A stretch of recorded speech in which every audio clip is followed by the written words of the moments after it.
The Chief Executive Officer of Tanzania Roads Agency, TANROADS, Engineer Patrick Mfugale, has said the destruction that had occurred at Mkange-Kiegea Bridge is a normal thing to occur, as culverts constructed under bridges can remain intact for not more than 25 years, and Kiegea Bridge has been built more than 40 years ago.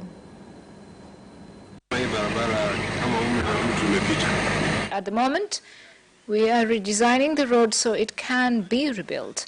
As you know, this road is used by a lot of road users, and as a result, it is worn out quickly. But as you know, the government is constructing SGR, and one of the reasons was to reduce the number of goods on the road.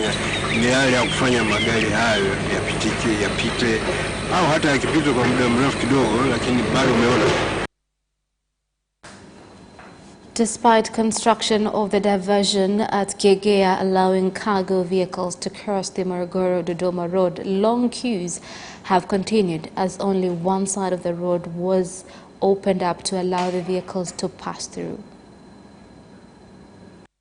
Jana usiku imeanza kusogea baada ya upande mmoja gari kuanza kupita upande mmoja kufunguliwa.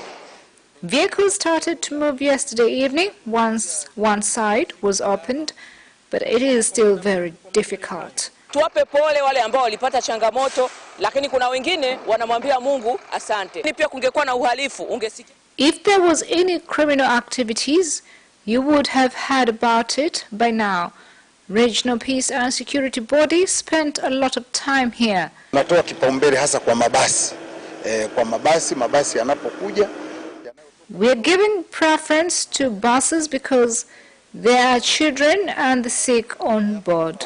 Sababu kuna watoto na wagonjwa, kwa hiyo tunawapa kipaumbele wapite. Vice President Samia Suluhu Hassan has called on the Southern African Development Community (SADC) to ensure it uses available opportunities to address the problem of unemployment. She made the call in Dar es Salaam during a SADC ministerial meeting. Bado hatujaweka miongozo ya kutosha kuhakikisha malengo ya kazi zenye staha yanafanikiwa.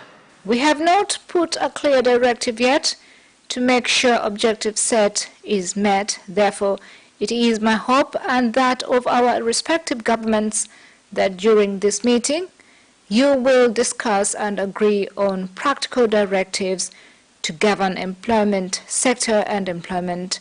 I would like to take this opportunity to commend World Labour Organization for financial and expertise assistance which you have given to SADC members. Pia napenda kutoa shukrani zangu na pongezi kwa taasisi ya TAESA kupitia taasisi ya. The internship program has enabled graduates to learn by practice in various companies. Inatia sana moyo Mheshimiwa Makamu wa Rais. This is very encouraging, Vice President. The training and program is financed by the government of Tanzania. It is clear that you have every intention to eradicate joblessness. More than 200 small traders at Rwagasore Market and Nyerere Square in Mwanza City have been removed after their stalls demolished by the police force and city militia. The acting director of Mwanza City Council, Danford Kamenya, said the vendors were removed because they were operating in hazardous areas.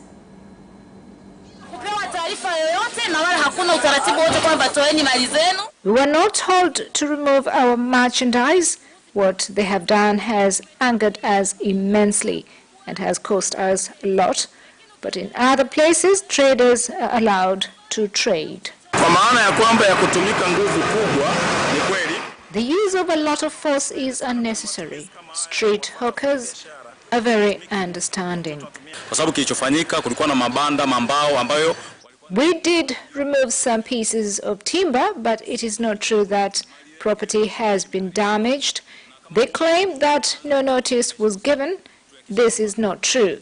Regional Commissioner spoke about the dangers of small business owners doing business beside the road.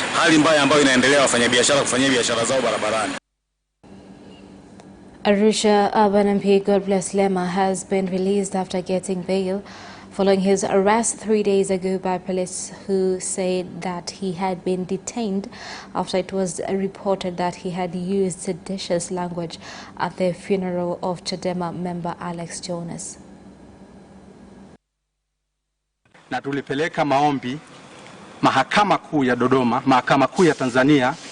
We've applied to the High Court in Dodoma to ask for Honorable Lema to be presented before the court or granted bail. Mheshimiwa Godbless Lema, mbunge wa jimbo la Arusha mjini. Honorable Lema, Member of Parliament for Arusha Urban, is under arrest yesterday on 2nd. For interrogation, he was arrested because of the statement he made at a barrio in Manyoni that 14 people had been killed. So we are questioning where he got that information from and what is his intention. Once investigation is complete, he will be taken to court. Watu 14 wameuawa wote kwa kuchinjwa. Taarifa zile sio sahihi kama ambavyo nilieleza hapo awali. The Chinese ambassador in Tanzania, Wang Qi, has said that more than 400 Tanzanians in Wuhan city in China, where the coronavirus outbreak started, are safe, and that it was better for them to remain there for theirs and families' safety. So I want to say that they are safe.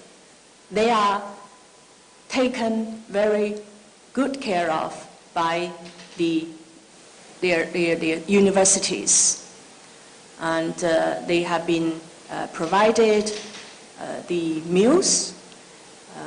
They have been provided with relevant protective materials, and they are well assisted by the universities. So they are safe. There is none of the cases, none of the suspected cases, none of the confirmed cases. Although they are in quarantine, their life and their security and their health are well assured, and the situation is improved day by day. Currently, the daily number of new confirmed cases in China have decreased by more than 90% compared to the peak number. And the number of daily new confirmed cases outside Hubei remains single digit. The total number of acute patients has exceeded 50,000, which accounts for more than 60% of the total number of the confirmed cases. In Wuhan, some mobile cabin hospitals, the makeshift hospitals, have been closed because there will be no longer patients to be received there to receive treatment. And the president's wife, Mama Janet Magufuli, has handed over 210 wheelchairs to members of parliament in Coast and Morogoro region to be issued to children with physical disabilities. Speaking at the occasion to hand over the wheelchairs, she said that the donation was to support women with children with physical disabilities. Kama mjuavyo, kila tarehe 8 mwezi wa 3 ya kila mwaka ni... As you know, the 8th of March each year is International Women's Day. Therefore, as one amongst other women, I'm compelled to celebrate this important day to us by donating wheelchairs to honorable members of Parliament so they can deliver to children with disability. I wish you a safe journey. May God bless you and bless Africa and Tanzania. Lakini pia huu ni mfano mkubwa wa kuigwa na wadau mbalimbali kwa sababu kama serikali tumekuwa tukisema. This is something to be emulated by other stakeholders. As a government, it is something that we've put a lot of effort in, and it is important for other stakeholders to support government's efforts. So what you have done today, you have supported work done by the government to people with disability. And that is the end of national news. International news follows next. The Tanzania Communications Regulatory Authority, TCRA, is calling on all TCRA licensed service providers to participate in the TCRA ICT Awards 2020, which aim to award best service providers in the communications sector. TCRA will award best performers in the following categories: mobile network operators, radio and television, online content service providers, multiplex operators, internet service providers, and postal and courier operators. All TCRA licensees are obliged to participate in this competition for the public to evaluate their performance and commitment. Guidelines for participation can be accessed at www.ictawards.tcra.go.tz. All TCRA licensed service providers should submit participation forms by 15th of March 2020. For more information, please call 080-000-8272. Improve life through ICT for industrial digital economy.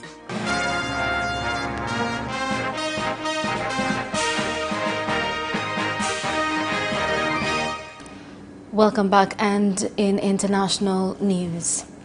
South Africa's health minister has warned that the country's health system would be tested by the coronavirus after earlier confirmed its first case.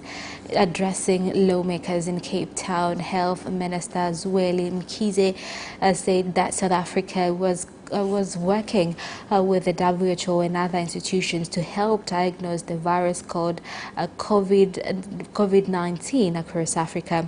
Now, globally, more than 95,000 people have been diagnosed with COVID-19, the vast majority in China, where the virus originated late last year.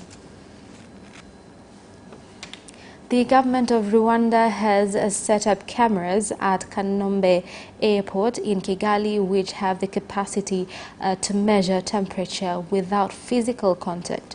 The latest developments are control measures being taken by the government against the coronavirus. And I'm very impressed by what I found at Kigali. I'm very impressed to what I found at Kigali. And I think the best measure in testing temperature, if this technique is available everywhere in the world, then it could have helped in reduction of fast spreading speed of this virus. The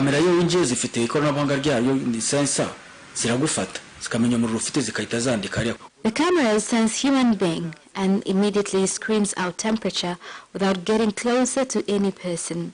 This system has simplified the exercise of measuring temperature of people entering the country.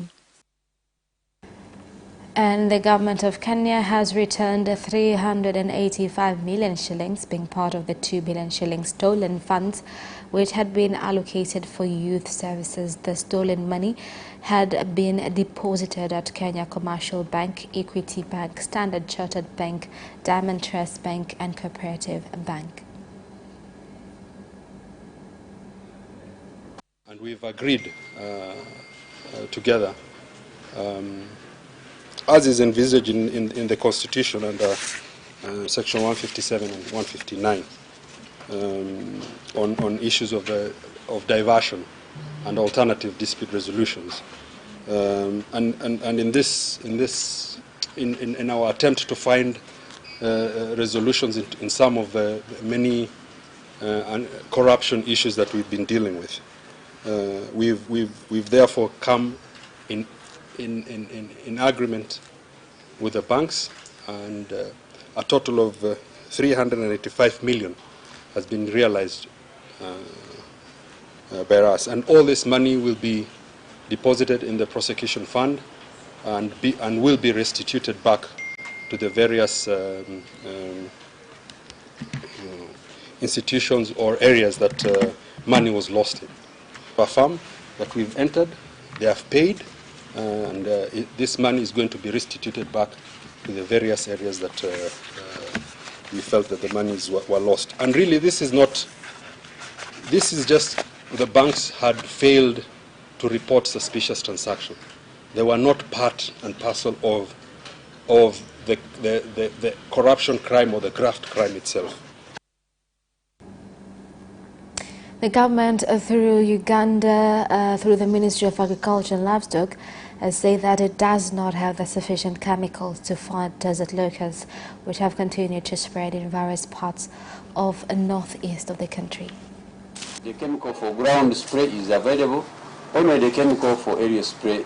Chemicals for ground spread are available, only aerial spray chemicals have not been handed over to us yet. Thus, we have to wait instead of spending more money on purchasing other aircrafts while they have already been ordered. And that is the end of international news. Business news follows shortly.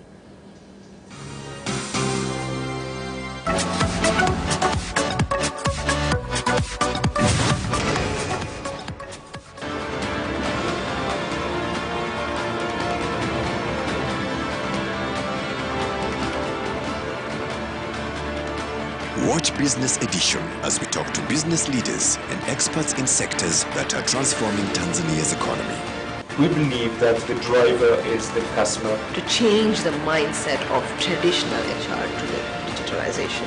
Make sure that everybody can get some access to financial services. And once we understand the vision of our leaders, we then need to be behind them and help them in achieving that vision. Business have involved mercantile operations, trade guilds, or shared agricultural production, infrastructure, construction, financial sectors, tourism, and mining. Business Edition on Friday at 8:15 p.m.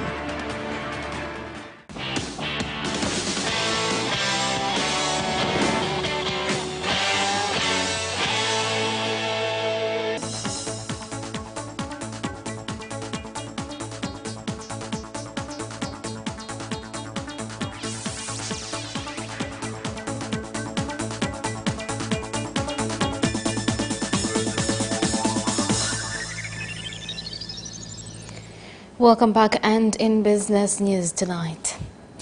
More efforts are needed to develop innovations which will spur industrial growth and provision of digital services. This was said by stakeholders of the Innovation Week in Dar es Salaam, which starts on Monday.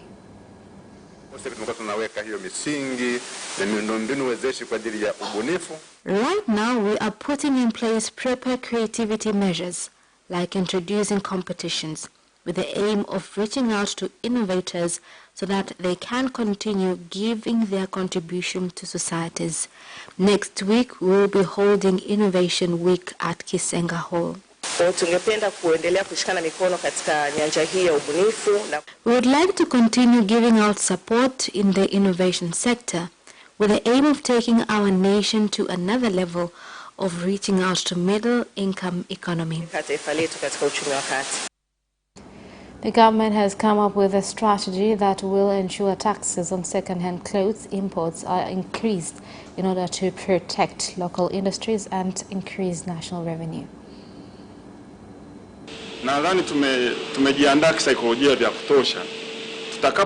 Psychologically, we are well prepared, meaning that when we introduce tax on second-hand leather shoes products, Tanzanians have to understand, because if we keep on importing second-hand leather products, we are not benefiting anything as a country. Previously, before the policy of industrial economy, we had already given up, because at the market there were so many plastic products, making our competition bar below standard, since people could hardly differentiate a leather product from a plastic product. Right now, things have changed. We do see a bright light ahead. Leather sector is going through several challenges, including smell, quality of leather, leather product production experts, as well as markets. So far, we are depending much on our domestic market by improving finishing leather and leather products production. And that is the end of business news. Sports news follows shortly. away first time. Good start from Bolt. Bolt leading a moment and going away. Gay trying to go with him, and he's being dragged through the second place, but he's going to win it by 2 meters. Away first time. Good start from Bolt. Bolt leading a moment and going away. Gay trying to go with him, and he's being dragged through the second place, but he's going to win it by 2 meters.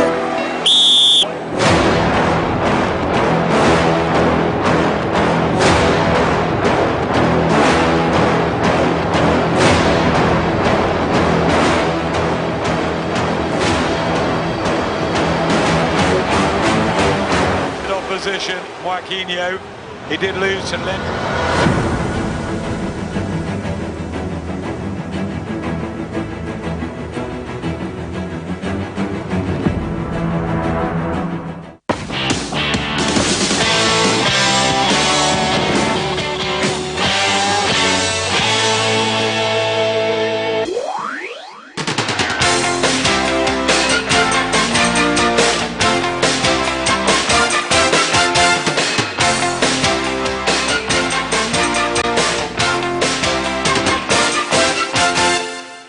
Welcome back, and in sports news. Young Africans management has pledged to award its players 200 million shillings if they win the Kariakoo Derby on Sunday against Simba. Shilingi milioni 200 on board kwa ajili ya mchezo wetu, itakuwa ni bonus ya wachezaji. 200 million shillings on board for the game. This will be players' bonuses if they get 3 points, and this is what the fans and members are going to take. 3 points. Our wish as Dar es Salaam is known. If they have a gap on us, if we defeat them, it is all good. Kutabasam, watu wapate kufurahia kwa sababu mbio za ubingwa bado, mechi ni nyingi hapa. The National Sports Council has handed 14 goals to 7 primary schools in Temeke district, being measures to develop sports in schools. We know talents are realized in schools, and these goals are sent to primary schools. According to the Temeke Council, they told us they will send them to primary schools. I believe 7 schools will benefit from this. We know the ages of students in these schools, and this is the perfect time for them to get the basics of the sport, and this is how the goals will be used. Enhanced screening measures for visitors traveling from Italy to Australia rather than an outright travel ban have been introduced amid fears the Formula One season opener, scheduled to take place in Melbourne next week, would be cancelled or postponed. Here are more details. Prime Minister Scott Morrison confirmed the extra measures travellers from Italy will face after the coronavirus spread rapidly in the country, home to the Ferrari and AlphaTauri teams and the tyre supplier Pirelli. A total ban on travelling, which will prevent the teams from leaving the Italian bases, has not been implemented, but team mechanics and staff will be subjected to rigorous checks before departure and upon arrival in Australia. If a traveller fails those health checks, they will be refused entry. Should one or more teams be unable to compete in the race, the Grand Prix will be declared void, Formula One Managing Director Ross Brown said earlier in the week, and any race that did take place with a vacant field would not count for championship points. Eddie Hearn has revealed he is ready to conclude a deal for a December showdown between Anthony Joshua and Tyson Fury to determine the undisputed world heavyweight champion. Fury wrenching the WBC title from Deontay Wilder in a spectacular display last month means he and fellow Briton Joshua, the WBA, IBF and WBO champion, hold all 4 of the major belts in boxing's blue ribbon division. Clamour for a bout between the pair has been building, but Joshua will first take on IBF mandatory challenger Kubrat Pulev on June 20th, while Fury is likely to settle a contractual obligation to rematch Wilder the following month. However, Hearn, Joshua's promoter, has divulged that talks with Fury's handlers are progressing smoothly for a blockbuster fighter this winter, provided both combatants come through their summer tests. And Aston Villa made a £69 million loss last season when winning promotion from the Championship under their new investor owners, the club's published accounts have revealed. Here's more on the story. would have been much greater and possibly breached the limits of the EFL's financial profit and sustainability regulations if the owners had not bought a Villa Park for £56.7 million via another of their companies.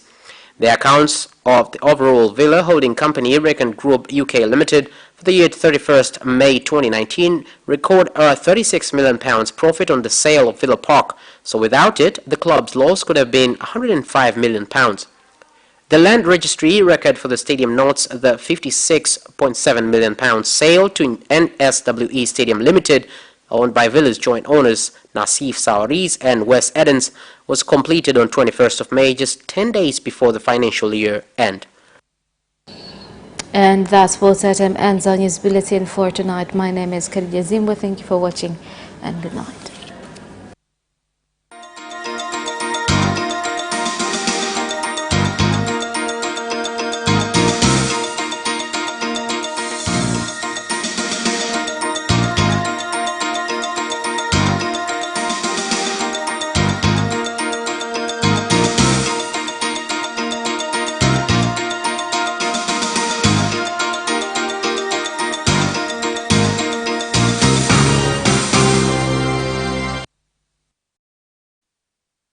You can watch Capital News live on our social media accounts, YouTube Capital TV and Facebook Capital Television Tanzania from Monday to Friday at 9:30 p.m. Don't forget to subscribe and put notification on. Wizara ya Afya, Maendeleo ya Jamii, Jinsia, Wazee na Watoto inatoa taarifa na tahadhari kwa umma kuhusu mlipuko wa ugonjwa wa homa kali ya mapafu inayosababishwa na kirusi aina ya korona uliozikumba baadhi ya nchi duniani. Ugonjwa huu huambukizwa kwa njia ya hewa pale mtu mwenye virusi hivyo anapokohoa au kupiga chafya. Njia nyingine ya maambukizi ni kwa kugusana au kugusa majimaji ya mwili au kamasi kutoka kwa mtu mwenye ugonjwa huo. Dalili za ugonjwa huu ni pamoja na homa na mafua makali, kuumwa kichwa, mwili kuchoka, kikohozi, maumivu ya misuli, vidonda vya koo, kubanwa mbavu na kupumua kwa shida. Ili kujikinga na ugonjwa huu, zingatia yafuatayo. Kaa mbali na mtu mwenye dalili za mafua mwenye historia ya kusafiri katika nchi zenye mlipuko wa ugonjwa huo. Funika mdomo na pua wakati wa kukohoa au kupiga chafya kwa kutumia kitambaa safi au sehemu ya mbele ya kiwiko cha mkono au nguo uliovaa sehemu za mikono. Epuka kugusana na mgonjwa mwenye dalili za magonjwa ya njia ya hewa kama vile mafua au kikohozi.